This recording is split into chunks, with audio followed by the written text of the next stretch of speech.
I thought I would work in my planner a little bit this morning. And it's been a while since I've showed you where I am with that. I've been doing the Documented Life project, kind of, sort of. I started out really good, like for the first, I don't know, maybe 2 or 3 months. Like I was on it every week, just doing awesome. Every single challenge, it was going great. Then I started to kind of lose interest. And this is just what I do. Just because you've skipped several months doesn't mean you have to completely give up. Go back and just pick the ones that you want to do. Combine 2 or 3, and I don't know, I'm just having extra fun with that now. So I think today what I'm going to do is, let me find the number, week number, oh my gosh, 20. It was to use a rubber stamp in a new way. I don't think that that's really possible for me at this point, because I've been using rubber stamps for, like, let's see, Taylor's 23, so it'd be 23 years. I think I've probably pretty much done everything with them there is to do, but I can certainly use a rubber stamp in a way that I don't use it a whole lot, you know, something I don't normally do. So what I'm thinking I might do is use some of these. See, I have some of these images that are stamped on. This is the liner from paper napkins, you know, how when you pull the white backing off. Sometimes I stamp on those because they're really thin, like tissue paper. And then they collage really well. So I just pulled out some of these. I have a little envelope full of them, and I might see what I can do with those. Let's do, maybe I'll do this side of the page. I hate working on this side of the page because it's, you know, I mean, this book opens and lays as flat as it can, but it's still, I wonder if how much problem it would cause if I did this to try to even it out.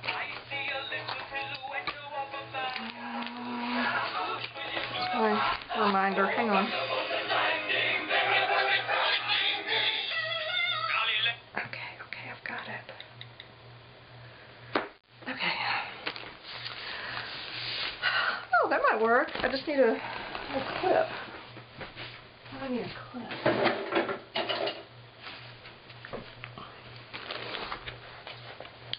Okay. There we go. Now that makes me happier to work on this side. I think what I'm gonna do is, I found this piece of a jelly printed hot mess. Which way looks right side up to me? This looks right side up to me. Yeah. And I think I'm gonna stick it on here.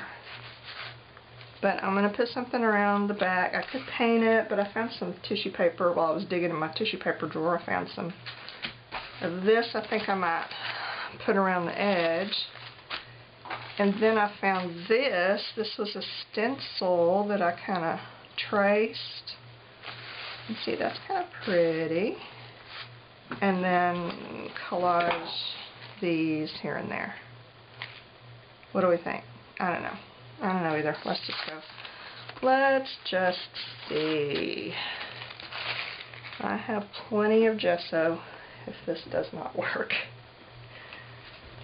What glue do I have near me? I have some Mod Podge, so that's what I'll use.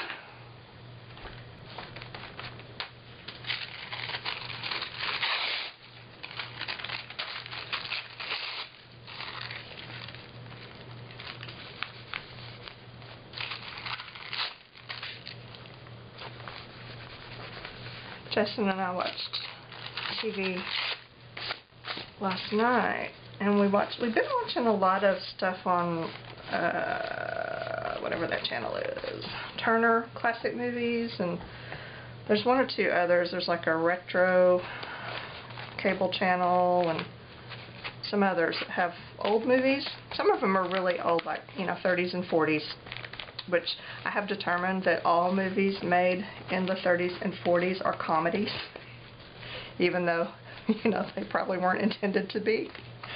What I watched the other day. A Place in the Sun. Oh my gosh, there is nothing funny about that movie, or there wasn't supposed to be anything funny about that movie, but I couldn't help but laugh. I think it's because the acting back then is just so different than it is now, and especially in the 30s, because it's like, I think the actors were still kind of used to the silent films where they had to overdo everything in order to make up for the lack of sound, right? So everything, all the expressions had to be exaggerated and that kind of thing. And I think that some of them in the 30s, you know, they were still kind of in that mindset, so they're just hilarious. Even the serious dramas are so overacted. They're awful. And, you know, I mean, at the time, they were, you know, award-winning stuff. But now, did I just put that on backwards? I did. Guess what? I'm leaving it. But now, you know, they're just ridiculously awful and funny. Of course, A Place in the Sun, I certainly didn't laugh at Elizabeth Taylor, because she's just gorgeous. I just can't help it. She is just a beautiful woman. She always was. And then I didn't really laugh at Montgomery Clift, because, oh my gosh, that man was pretty. He's just easy on the eyes. But Shelley Winters, and she, you know, she had a horrible role. She, you know, terribly bad circumstance. I won't give it away if you've never seen the movie. But I laughed at her, because some of her expressions and things were just kind of funny. So that's our new pastime now, is to watch really depressing, serious old movies and laugh at them. Okay, that's not true. We don't laugh at all of them, but, you know, just the ones that are overacted by today's standard. So last night we were watching, and this one's not really an old one, or not that old, but I had never seen it. I'm not quite sure how I missed it. It's from the 80s. It's Come Back to the Five and Dime, Jimmy Dean, Jimmy Dean. And from what I understand, it was a Broadway play made into a movie. It was a Robert Altman thing, which, you know, everything that he does is always really, really good. So we watched it.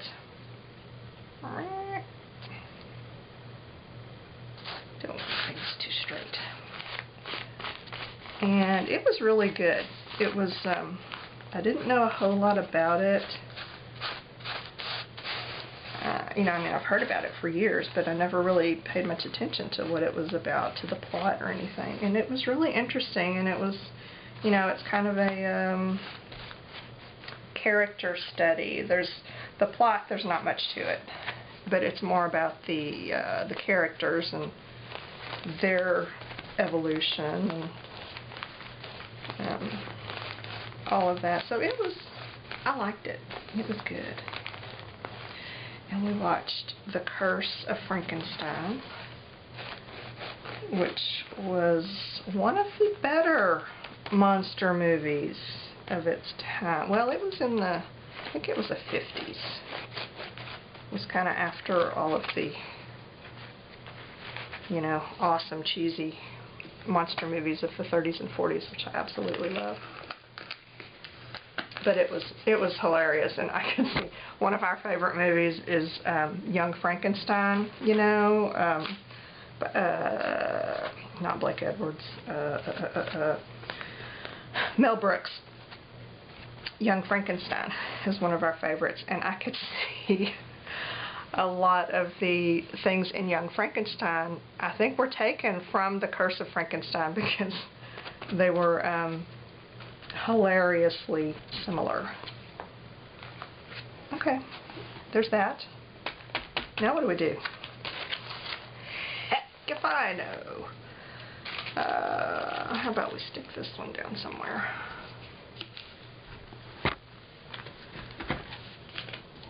We really like to watch movies. We don't go to the movies often.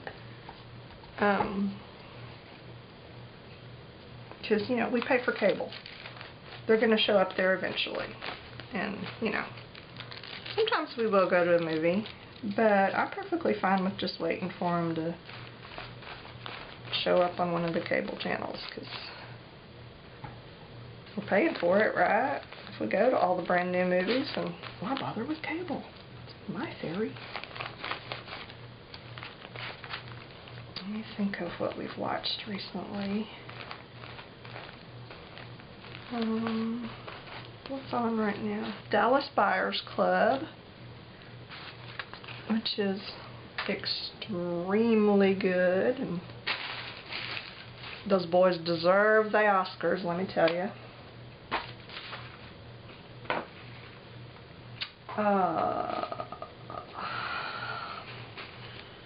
watched one a couple nights ago with Edward Norton where he's that drug dealer, and he's fixing to go to prison. The 25th Hour? Is that the name of it? Gosh, I can't remember.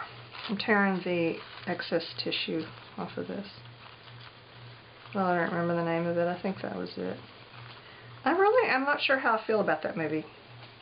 It was okay. I almost feel like it tried too hard to be something that it's not. I can't figure out which way's up on this. I guess it don't matter. Okay. And, you know, the end kind of left you hanging, and that's always weird. But it was okay. I like Edward Norton. I like anything that he's in.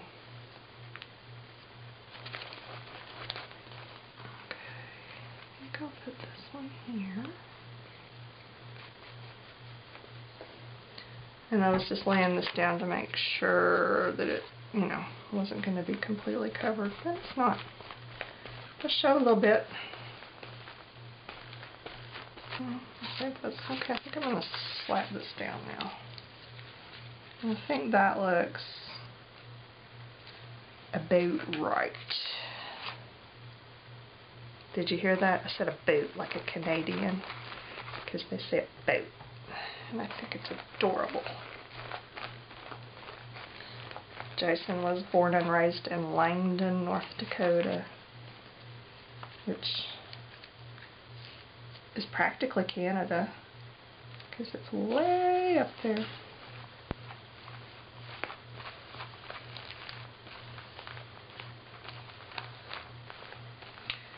But he's a Texan now. He's been here long enough. He's allowed.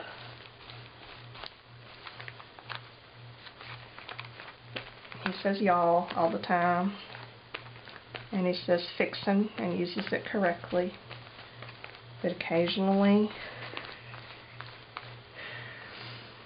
not very often, but unoccasionally, he'll say, oh geez. and it's just like someone had stuck a hot poker in my ear. It hurts me to hear him say that. It's just so funny, and it is just so Minnesota, and it's so incongruous with how he talks normally. So it's weird. It catches me off guard. I think I will put this one. Oh, look, I tore my butterfly. Bummer. Right here. Like that.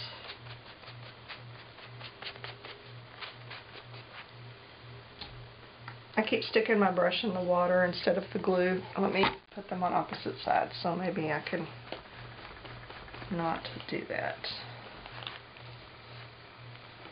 I turned a whole, not a whole, but a half a container of Mod Podge blue one time because I was painting and I had blue paint on my brush and I stuck it in what I thought was the water and it was the Mod Podge. And I didn't just, you know, barely put it in, like I stuck it in there. So I used up that blue Mod Podge. I did finally use it up. I found places to put it. So it's okay. It's all good. Things work out. So this will be good for using a rubber stamp in a new way, because I've not really used one rubber stamp on this page. I've just used rubber stamped images. This text is kind of torn up. I'm still reaching for the water. I don't catch on very fast.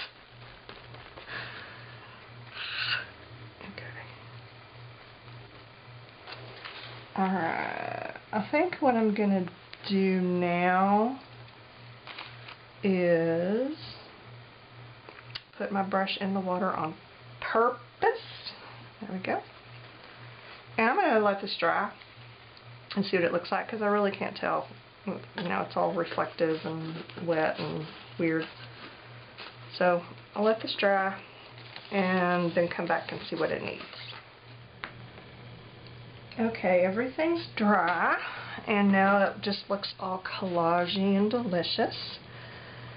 But I want my essential flower image to pop a little bit more, because you know when you put stuff on top of it, it sinks it down into the background. And I'm going to pull it back out a little bit, and I think I'm going to use markers. These are the markers that I colored it with in the beginning. So I'm just going to go back in and scribble in some more marker color just to intensify it a little bit. And I'm not staying in the lines. You know, this is supposed to be kind of a collagey look, not a precision look. So that's some of the white from the tissue paper. And there's usually, you know, when you collage it on like that, you usually get a little bit of a white haze with it, which, you know, really doesn't bother me. Sometimes you can put some glycerin on it and rub it away. Usually I just leave it.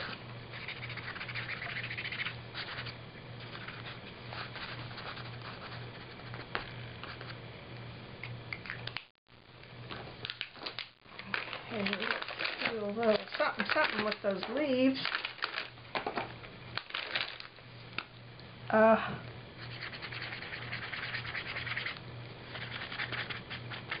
I thought it would be good filming right here with the sunlight coming in that window, but it might not be because I'm getting some glare that I can't see through. That's not good.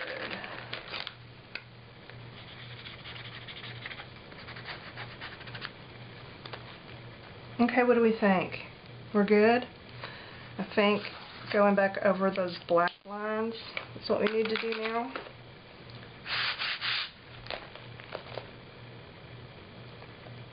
And then that will pop it out. Let's see if this one will work.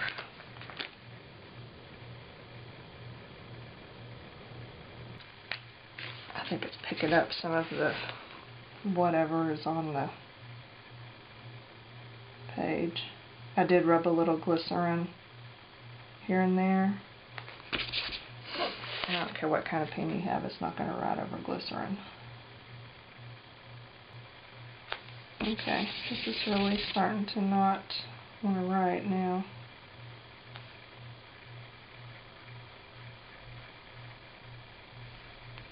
I think the nib is absorbing some of the whatever it was that was on there. Let's try another one.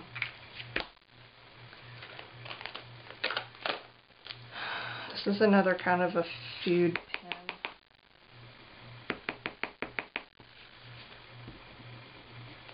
Okay.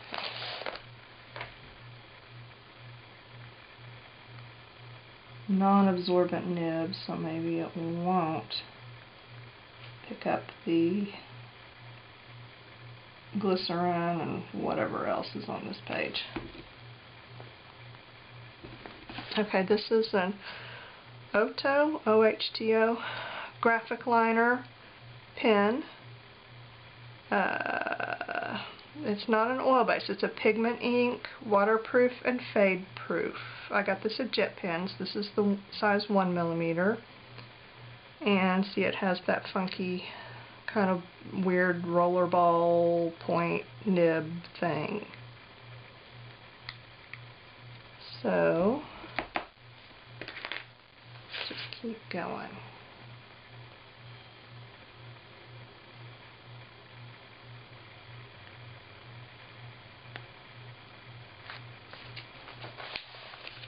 Okay, that is making me happier, but not completely. I want something else. What do I want? I'm feeling like I want something shiny, something reflective, maybe something like, wow, I don't know. Let me look through my junk and see what I've got, and maybe it'll jump out at me. I think I want some of this Glossy Accents. This is like thick and I've had it forever, but it still came out of the thing, so I'm going to use it. I think that's what I'm wanting, is for this to be shiny a little bit,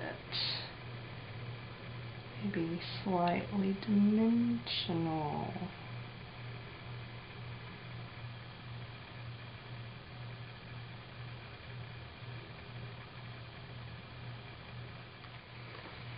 I think that shiny is just what this needed.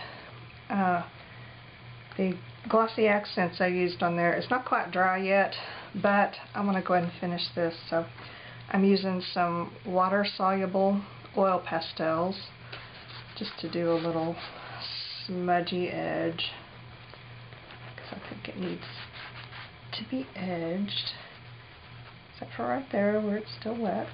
Is it still wet? You know, it's so hard to tell. No, it's not. Okay, never mind.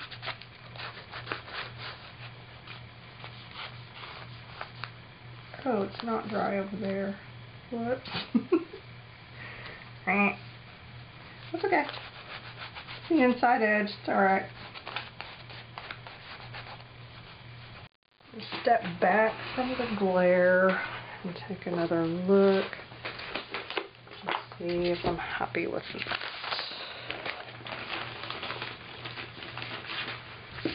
Oh, I think so. I think I'm happy.